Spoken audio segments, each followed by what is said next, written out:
ser útil nessa noite. E quero te conduzir à seguinte reflexão. Se eu te perguntasse aqui nesta noite, se você sabe aonde vai estar daqui a 10 anos, será que alguém aqui poderia me responder? Mas deveria. Irmã Camila, o amanhã pertence a Deus. Exatamente. Não é possível que você não tenha contato com Ele. Não é possível que você não fale com Ele. Não é possível que você não converse com Ele.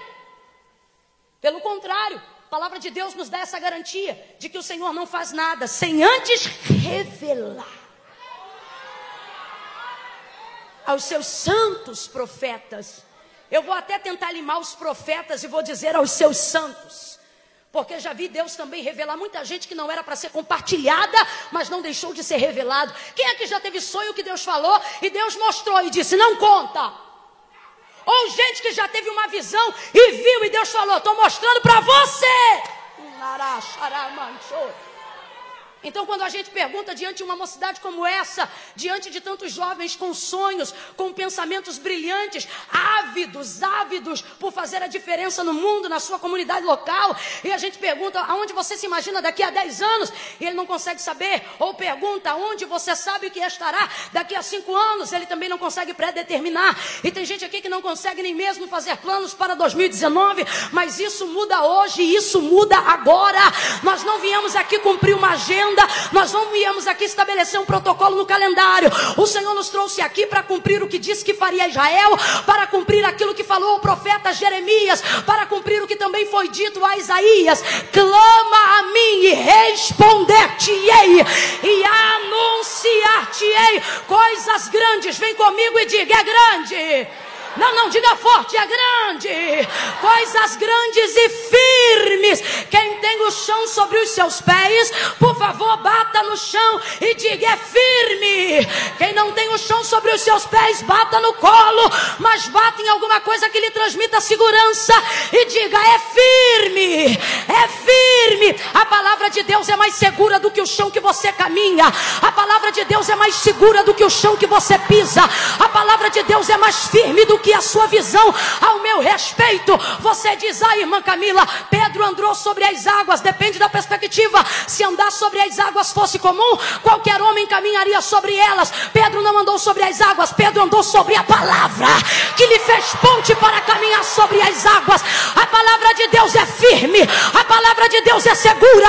Irmã Camila, o que você veio dizer? Eu vim dizer que para um futuro de descontentamento, eu vim dizer que para um futuro cercado de dúvidas, gente que está aqui ao estilo, eu não sei aonde eu vou estar, eu não sei o que eu vou fazer, eu não sei o que Deus quer de mim, eu ainda estou tentando descobrir o meu chamado.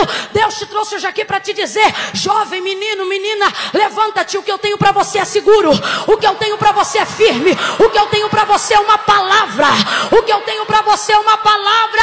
Nós estamos debaixo de uma revelação. Não é uma revelação de quem comeu e dormiu de barriga cheia. Não é uma revelação de quem ficou pirado e agora está tendo um comportamento esquizofrênico dentro do ambiente eclesiástico, dizendo que Deus está falando quando Deus não disse nada. E esse não é o pior, ele não é o falso profeta, é o esquizofrênico. Ele acredita que é Deus que está falando. E ainda tem os falsos profetas. Só que nós temos uma revelação e o crivo dessa revelação está na palavra. Então nós estamos debaixo dessa palavra. E tem gente aqui preocupado com o futuro, porque quando vê que tudo que tem é uma palavra, acha que não tem o bastante. Você tem uma promessa e você cai o semblante. Tudo que eu tenho é uma promessa. Eu não tenho carro, eu não tenho casa, eu não tenho faculdade, eu não tenho nível superior, eu não terminei o ensino médio, eu não concluí o ensino fundamental, eu não tenho namorado, eu não tenho trabalho.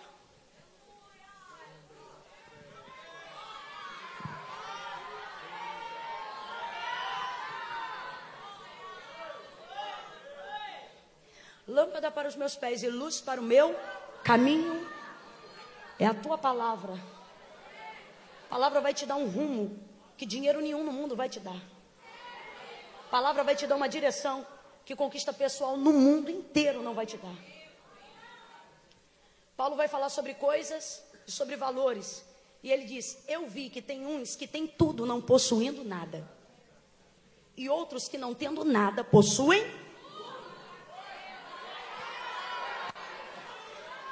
Eu vivi dias em que eu me sentia mais ou menos assim. E eu pensava, rapaz, o que vai ser da minha vida? Porque eu não tenho nada. E quando eu decidi viver o ministério, eu não saberia que eu poderia viver do ministério. E isso é muito bom porque protegeu a intenção do meu coração. Haja vista então que eu não usei o ministério como cabide para desempregado. Porque eu não sabia que era possível viver do. Mas eu estava tão tomada pelo fogo da chamada de Deus que eu não sabia se daria para viver do ou não. Eu queria viver o ministério. Então larguei uma empresa multinacional, aonde estava e está até hoje no top dos 15 do ranking de tecnologia dentro do Brasil, para poder viver a chamada de Deus na minha vida. Nessa época eu pegava 3 conduções, ônibus, metrô e trem, e parava na Central do Brasil, do Rio de Janeiro. E quantas vezes, parada na plataforma, eu via a minha roupa, desde muitas vezes o meu sapato até a xuxinha do meu cabelo. E vez ou outra eu refletia, eu dizia, rapaz, nada do que eu estou usando é meu, nada. Nada do que eu estou usando foi comprado por mim ou foi adquirido por mim, nada. E por vezes, quando eu pensava em pensar, eu não tenho nada, vinham os cultos de quarta-feira, vinham os cultos do sábado de manhã, vinham as vigílias, vinham as orações no quarto, vinham os períodos de propósito, as entregas de jejum. E aí eu me lembrava da palavra, e Deus usava a gente para entregar a palavra, Deus falava a palavra, mas não importava o tanto que Deus usasse alguém do lado de fora, tudo isto dependia de uma confirmação do lado de dentro. A maior voz de Deus quando se manifesta, não é a que você ouve no timbre da minha voz pregando lá de fora, é aquela voz que vem de dentro, e você pensa, será que veio de fora? E daqui a pouco você diz, não, veio de dentro. E no meu coração, eu pegava o controle remoto, pregava o controle remoto, quando era final de semana e eu estava em casa, e eu pegava o controle remoto, e eu tinha que arrumar toda a casa, eu já estava ali casada, então eu levantava, assistia meus primeiros 3 desenhos de manhã, Liga da Justiça, Tom e Jerry, rotina de meu pai, tomava meu café, desligava tudo, ia fazer comida, ia arrumar casa.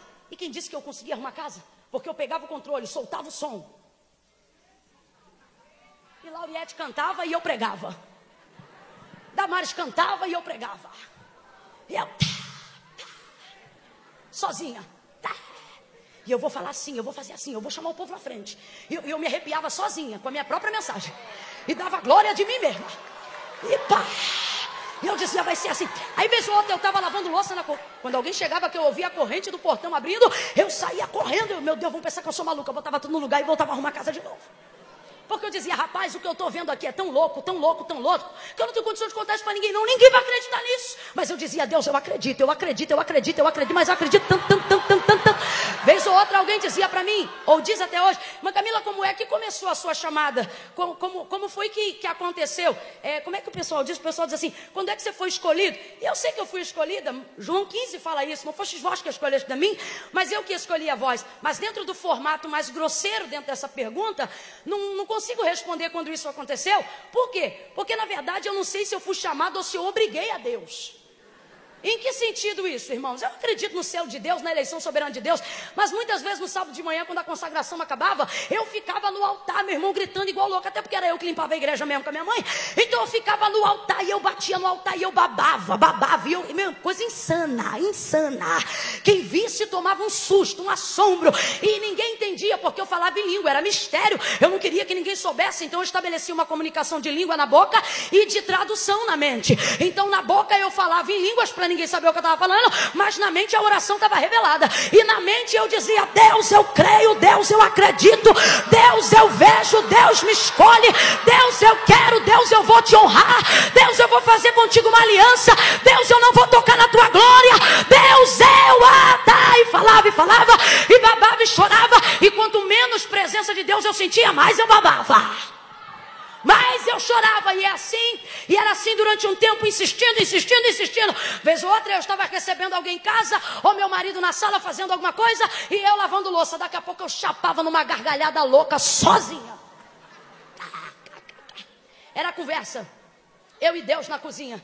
Deus dizendo para mim, sozinha, vou te levar em tal lugar. Aí eu dizia assim, quando o Senhor fizer isso, fulano vai... Ria. Aí ele dizia, eu não vou fazer só isso não, eu vou fazer assim também. Eu ria, pastor Romeu. Ria. Aí meu marido dizia, que isso, mulher? Eu dizia, tu não vai entender nada.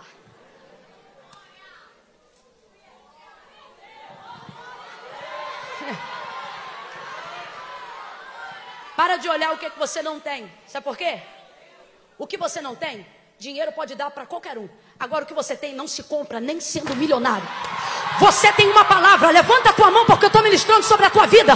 Você tem uma palavra e está debaixo dessa palavra. Pega na mão de alguém aí agora, pega na mão de alguém aí agora. Pega na mão dessa pessoa aí agora. Diga, se você tem uma promessa, já tem mais do que merece. Se você tem uma promessa, você tem tudo. Fiel é o que prometeu. Se você tem uma promessa, você tem o bastante. Se você tem uma promessa, você tem uma garantia. Se você tem uma promessa, você tem uma revelação. Fiel é o que prometeu. Essa palavra é firme. Essa palavra é segura e você tem que parar de agir com um comportamento em de que você só tivesse a palavra e isso não fosse o bastante. O autor da carta aos Hebreus vai falar abertamente sobre isso. E ele vai dizer, porquanto céus e terra não foram criados por prova aparente do que se vê, mas foram criados pelo poder da sua palavra. Palavra. Você tem palavra? Eu tenho dito às pessoas, quando Deus te fizer uma promessa, acredita. É uma revelação. O futuro, presta atenção. O futuro, o Deus do nosso futuro, quer revelar a nós as coisas que hão de acontecer no nosso tempo presente. E qual é o problema da maioria de nós? Deixamos para viver o futuro no futuro. E sempre estamos despreparados.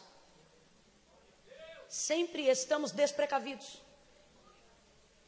Fazemos muitas vezes o mesmo papel de Marta. Temos uma fé muito grande, mas uma fé que ou se aloja no passado. Mas Camila, como é que a fé se aloja no passado? Você fica lembrando e crê do que Deus te falou no passado. Ou se aloja no futuro. Mas Camila, como é que é uma fé que se aloja no futuro? Você acredita que Deus vai fazer no futuro. Então o que acontece? Acontece que você não pertence ao passado, porque o passado já passou. E nem pertence ao futuro, porque o futuro vai chegar. A você só tem o poder, a autonomia de agir, de viver, de crescer, de sorrir no presente.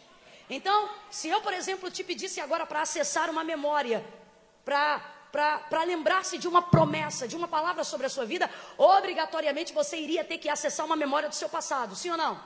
Sim ou não? Porque se você vai lembrar do que Deus te disse. Se Deus te falou, não está no presente, está no... Então, se eu dissesse agora, traga a sua memória alguma coisa que Deus te falou, alguma palavra que Deus liberou, alguma promessa que Deus te fez, alguma palavra que a Bíblia te garante, você teria que acessar uma memória do passado. Mas não há absolutamente problema nenhum quanto a ter que remeter a sua mente a uma memória do passado. Por que não? Porque todas as vezes que eu levo a minha mente para uma memória do passado, eu não fico prostrada, eu não fico no ostracismo, eu não fico mal. Por quê? Porque todas as vezes que eu acesso essa memória, Deus me fala de coisas do futuro. Sim ou não? Ah, Deus disse que vai fazer, Deus disse que vai dar, Deus disse que vai salvar, Deus disse que vai entrar. Então não há problema em eu acessar uma memória do que Deus tenha me falado no passado. Isso não me deixa mal, porque isso me projeta para o...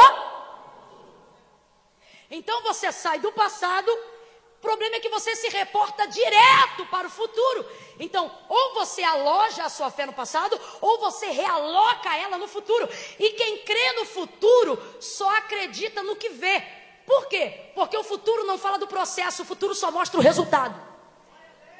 E fé que só acredita no produto final não é fé, é constatação. Tem pessoas aqui que querem fazer o uso da fé como se a fé fosse um canal de dar para Deus poder de fazer as coisas.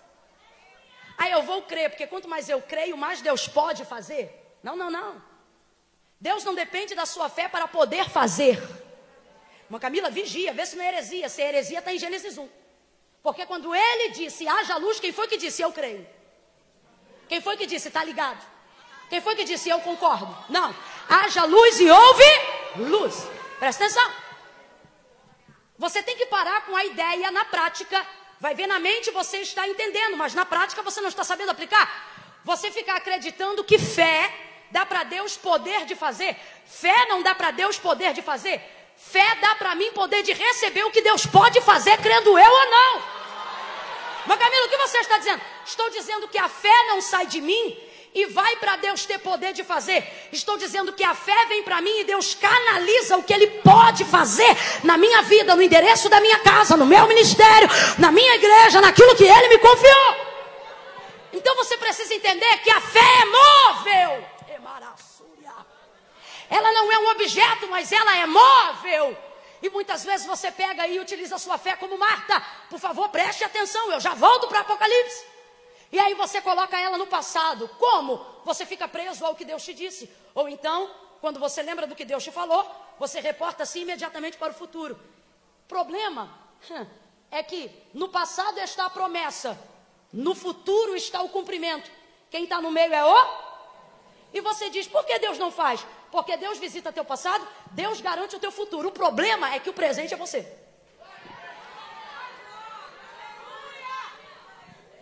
O presente é a ponte entre passado e... Vamos embora, gente, abre a mente e a boca também. O presente é a ponte entre passado e... A promessa de Deus está no passado, o cumprimento está no... Mas você no presente... Senta no sofá e diz, quando Deus quiser, Deus faz. Marcos 5. Marcos 5. Mulher do fluxo de sangue. Porém, ouvindo dizer de quem Jesus era, colocou no seu espírito, se tão somente eu tocar na orla das suas vestes, eu serei curada. Ouvindo dizer, a fé dela foi edificada através daquilo que ela... E o que falavam era de Jesus. Falavam o quê? Do que Jesus ia fazer? Não, falavam do que Jesus fazia. Então aquilo que aconteceu no passado projetou a fé dela para o presente. Ela desenvolveu no espírito dela a ponte que precisava para receber o que ela queria. Ouve o que ele fez no passado, crê no presente e vai lá fazer a ponte. Se tão somente eu tocar na orla das suas vestes, eu serei? Se tão somente eu tocar na orla das suas vestes, eu serei? Vambora, se tão somente eu tocar na orla das suas vestes, eu serei? Sai de casa, estende a mão e toca na orla das vestes de Jesus. O texto diz, na hora que estancou a hemorragia, e ela sentiu no corpo estar livre daquele flagelo, ela pediu a Jesus para ser curada? Não, ela tocou e levou o que queria sem falar com ele. E eu me pergunto, como é que alguém pega uma coisa de outra pessoa sem pedir e não é roubo?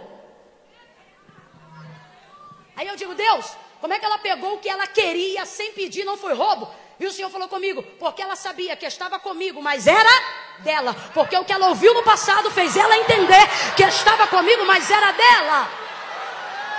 Preste atenção, que você vai entender que você é a ponte para cumprir a revelação que Deus já te deu. Você é a ponte para cumprir a promessa que Deus já te fez. Não pediu, levou, estancou, está curada. Está curada. E eu disse, rapaz, que autoridade. Pegou o que queria sem pedir e o Senhor deu. E eu disse, Deus, eu também quero isso. E o Senhor disse, então faça. E quando a gente ouve esse tipo de palavra, a gente diz, Senhor, me dá fé para fazer milagres. Usa-me, Senhor, unge as minhas mãos. Mas a verdade é que nossas mãos já foram ungidas.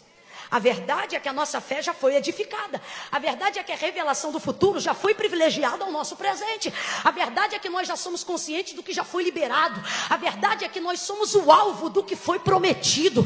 A verdade é que nós somos os executores da palavra liberada da própria boca de Jesus. Somos as ferramentas fáceis e maleáveis na mão de Jesus. Somos os instrumentos vivos para a revelação do poder de Deus. Mas por que a gente não recebe como a mulher do fluxo de sangue? Por que a gente não vivencia mais faz milagres nos nossos cultos? Porque o tempo que nós deveríamos usar para praticar, usamos para pedir. Então usamos as nossas mãos que já foram ungidas, usamos o nosso corpo que já foi separado, usamos a nossa vida que já foi justificada pelo sangue, e levantamos as nossas mãos e dizemos: ah, Senhor, usa as minhas mãos, ah, Senhor, me unge. E o Senhor está dizendo: eu já te ungi, eu já te consagrei. Para de pedir unção, começa a pedir coragem para tocar no paralítico e levantar ele da cadeira. Começa a pedir autoridade para sair de casa e trazer os moradores de rua. Comece a ter autoridade para entrar em casas e estabelecer sobre a vida das pessoas aquilo que está no seu coração. Deus está dizendo: tua mão tem tanto óleo que já está pingando, tua vida tem tanto azeite que já está consagrada.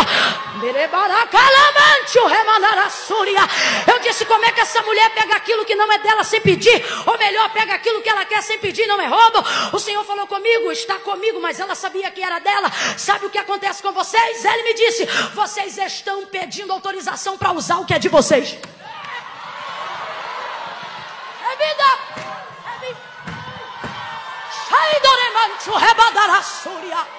Olha para pelo menos 3 pessoas e libera a palavra. Já está contigo, já está contigo. A unção de cura está contigo, a manifestação do poder de Deus está contigo, o óleo para curar está contigo, a atividade da igreja está contigo, a vida de Cristo está contigo. Bate na mão de alguém aí e diga: está contigo, já está contigo. Começa a ter coragem de entrar nos becos e vielas, começa a ter coragem de liberar a palavra no recreio, começa a ter coragem de reunir um povo no segundo tempo de aula.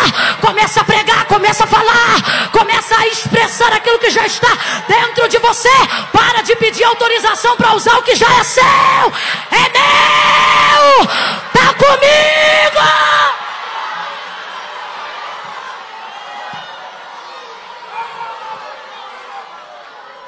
Raciocina comigo.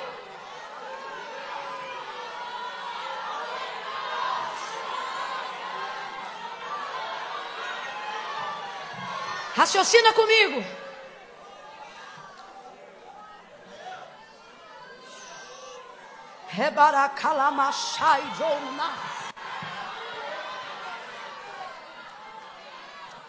Quem é que tem carro? Levanta a mão.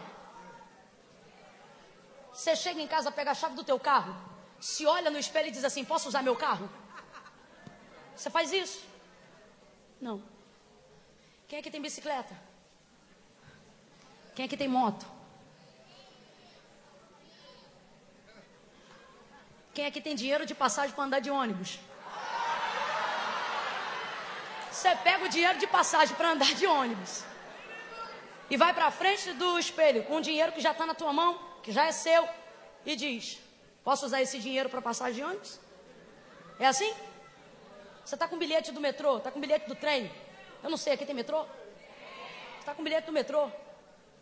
Aí você se olha na frente do espelho antes de sair de casa para o estágio, para a escola, para o estudo, para a igreja, para o trabalho, sei lá. E diz assim: posso usar o meu bilhete de trem? Posso usar o meu bilhete de metrô? E se eu disser que as orações que você tem feito são exatamente a mesma coisa?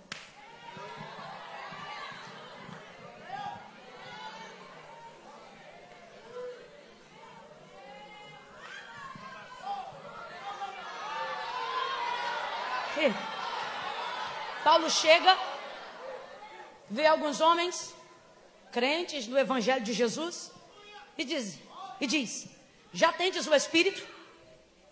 Já foram batizados no Espírito Santo? E eles dizem: não, nós não sabemos nem o que é isso. Então toma! Pá! Eu acho interessante esse texto. Por quê? Porque a gente tem mania de que tudo tem que explicar, de que tudo tem que fazer entender, né? Só que os camaradas já estão na palavra, já creem, já estão na mesma fé, no único Salvador, uma só fé, um só batismo, o mesmo Deus. Aí ele derrama primeiro e explica depois. O problema é que a gente quer fazer Deus ser compreendido para depois ser manifesto.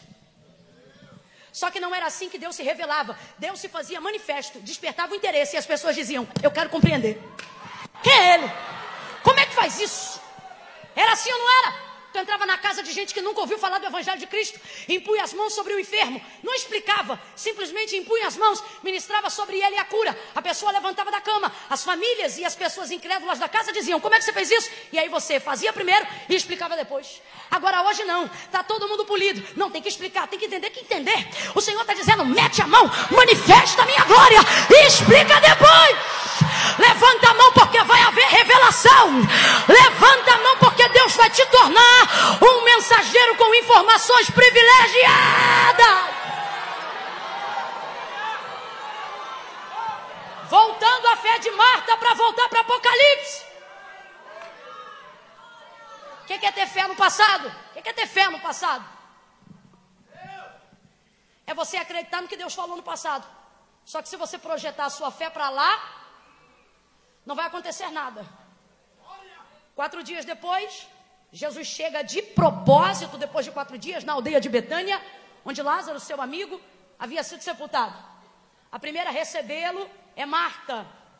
Ela olha e o responsabiliza pela sua morte. Se o Senhor estivesse aqui, meu irmão não teria morrido. Isso aqui dá até um parêntese para tema de outra mensagem. Se o obituário de Lázaro fosse preenchido como nos dias de hoje, e quando chegasse causa da morte, a gente Marta escreveria, bote aí, ausência de Jesus. E olha que isso mata mesmo, hein? Se o Senhor estivesse aqui, olha o contexto da frustração de Marta. Se o Senhor estivesse, Senhor, eu creio que tu és o Senhor, vamos lá, eu creio que tu és o Senhor. Marta tem fé, tem ou não tem? Mas está alocada no passado. Se o Senhor estivesse, o que Marta queria? Marta queria que Jesus estivesse. Estivesse quando? No? Meu irmão não teria morrido. Jesus olha para ela e diz assim: Marta, teu irmão vai ressuscitar. Marta tira a fé do passado e joga direto para o futuro sem transportá-la pelo presente. Eu sei. O que é eu sei? No grego é eu creio. Então Marta tem fé. Marta tem fé ou não tem? Tem, mas se você botar a fé no lugar errado, é a mesma coisa de querer que um médico te defenda numa tribuna de advocacia. Se tu estivesses aqui, fé no passado, aí Jesus olha para ela e diz: Marta, teu irmão vai ressuscitar. Aí ela pega a fé e transfere para o futuro. Ela diz: eu sei, eu creio, naquele grande dia. Jesus pode ir no passado, pode vir no presente, pode caminhar sobre o futuro. Jesus poderia mostrar todo o senhorio de quem ele é e conjugar no passado, conjugar no presente ou conjugar no futuro. Ele poderia ter dito: Marta, eu fui a ressurreição e a vida. Por quê? Porque o cordeiro já estava preparado antes da fundação do mundo. Então, se ele quisesse, ele poderia ter dito: Marta, eu fui. Ah, não, ele vai se entregar. Não, ele vai evidenciar a entrega. A entrega já foi feita há muito tempo. Então, Marta, eu fui a ressurreição e a vida. Se ele quisesse, ia dar uma loucura, mas ele poderia dizer. Ou então ele também poderia dizer acerca do futuro. Ele poderia dizer, contando da ressurreição, e dizer: Marta, eu serei a ressurreição e a vida. Mas não, Marta não pode viver no passado, e Marta não pode ser transportada para o futuro sem transitar no presente. Então ele não desfaz dela falando no passado. O que é isso? Ele não fala do que não pode ser mudado. Ele também não desfaz dela conjugando no futuro. Ele não vai falar sobre aquilo que ela não pode acessar. Então, podendo conjugar no passado, não conjuga. Podendo conjugar no futuro, não conjuga. Por quê? Vai respeitar o limite de Marta. E qual é o limite de Marta? Tempo presente. Aí ele olha para Marta e, podendo dizer eu fui, podendo dizer eu serei, olha para ela e diz: eu sou. Eu sou. Eu sou a ressurreição e a vida. Se credes, quando? No passado? Quando? No futuro? É agora, Marta. Lázaro vai ressuscitar agora. Se você é uma mulher de fé, tira a fé do passado. Se você é um jovem de fé, tira a fé do futuro. Porque o passado já passou e o futuro não existe sem o privilégio da informação. Então use a fé do que você crê que Deus vai fazer agora, porque Ele está disposto a respeitar os teus limites e a dizer: eu sou. Eu sou quando? No futuro? Não! Eu sou agora! O meu nome é já! Moisés está diante da sarça. O Senhor se revela a Moisés na sarça e diz: vai libertar o meu povo. E ele, insistindo, depois da ira de Deus se acender por causa da sua covardia, ele diz: agora vai. E Moisés decide ir. Então ele diz: diga para mim, Quando eu chegar lá e eles perguntarem quem foi que me enviou, como eu lhe apresento? E ele diz, diga que o eu sou te enviou a eles. Deus está dizendo no eu sou é o quê? O Deus de Abraão. Diga para ele que é o Deus dos pais dele. E por que o eu sou? Porque Deus, quando se manifestou a Abraão, Abraão não conhecia a Deus. Só passou a conhecer a Deus depois que caminhava com ele. Você não conhece a Deus num culto, você tem que caminhar com ele. Você identifica quem ele é, mas só tem experiência, só conhece ele depois de caminhar com ele. Por isso ele se revela por intermédio da sarça para Moisés. E ele diz, diga que o eu sou te enviou a eles. O que é o eu sou? Ele está dizendo, Moisés, eu sou tanta coisa, eu tenho tanta história, que não dá para eu poder conversar contigo numa sarça. Faz assim, Moisés. Vai lá e diga que o eu sou. Eles vão lembrar que é o Deus de Abraão e vão fazer o que Abraão fez. O quê? Caminhar. Vão peregrinar. Vão ter força para sair do lugar. Por quê? Porque eles vão ver que eu sou o que eu fui para Abraão. Alguém diz assim, Senhor, eu te adoro pelo que tu é, mas vou falar a verdade, não se escandalize. Você adora ele pelo que ele é, porque você descobriu o que ele faz. Não, eu não estou te julgando, não. Eu estou dentro do mesmo contexto. Você só tem a definição de quem Deus é e por isso ele é temido por causa das suas obras. O que Deus estabelece como memorial em Israel? Manifesta diante dessa geração as minhas obras. Fala para eles quem foi que abriu o mar vermelho. Fala para eles quem foi que fez maná descer do céu. Fala para eles quem foi que fez sair água da rocha. Fala para memória, Moisés. Vai colocando isso na cabeça dessa geração. Vai colocando isso na cabeça dos filhos de Israel. E vai colocando isso na cabeça dos filhos dele. Por quê? Porque eles têm que lembrar o que eu faço. Para quê? Para continuarem sabendo quem eu sou. Para poder continuarem sabendo quem é que manda. Diga que o eu sou te encaminhou a eles. O que ele está dizendo? Eu sou o que você precisa que eu seja na hora que você mais necessita que eu seja. Eu sou água saindo da rocha. Eu sou maná descendo do céu. Eu sou sandália que não consome. Eu sou roupa que não veste. Eu sou coluna de fogo durante a noite. Eu sou nuvem ao redor para a proteção do sol à luz do dia. Eu sou vento que sopra no oriente para abrir o mar do outro lado no ocidente. Eu sou o que você precisa que eu seja na hora que você precisa que eu seja. Mas você só vai saber quem eu sou. Não é me conhecendo no passado. Não é me esperando no futuro, mas é caminhando comigo no presente.